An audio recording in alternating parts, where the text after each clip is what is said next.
ఒక సలహా ఇస్తూ ఉన్నారు సార్. కేటీఆర్ తీరుతో మీ పార్టీకి నష్టం అంటూ ఉన్నారు. కేటీఆర్ తీరుపై బండి సంజయ్ కామెంట్.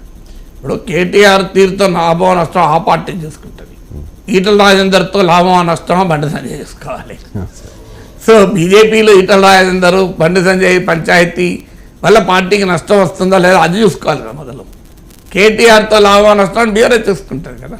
ఎందుకంటే బీఆర్ఎస్ను నష్టం జరిగితే సంజయ్కి బాధ లేదు కదా.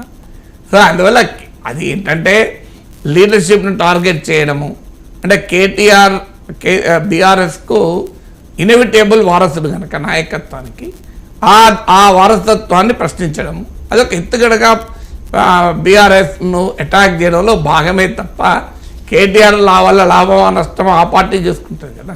ఇప్పుడు కేటీఆర్ కనుక ఏడాది ముందు ముఖ్యమంత్రి చేసి ఉంటే ఇప్పుడు అందరూ కేటీఆర్ వల్లనే బీఆర్ఎస్ ఓడిపోయింది అనేవాళ్ళు. ఒక రకంగా కేటీఆర్ ముఖ్యమంత్రి చేయకపోవడం వల్ల ఆయనకు ఈ విమర్శనాలే. అంటే కేసీఆర్ ఉండుంటే బీఆర్ఎస్ ఓడిపోయేదా, కేటీఆర్కు అధికారం ఇచ్చి నాశనం అయిపోయింది, పుత్ర ప్రేమతో దెబ్బతిన్న కేసీఆర్ అని చెప్పి ఫ్రంట్ పేజ్ హెడ్లైన్ వచ్చేది. కేసీఆర్ నాయకత్వంలోనే బీఆర్ఎస్ ఎన్నికలకు పోయి కూడా ఓడిపోయే వరకు ఈ పంచాయతీకి పోయింది.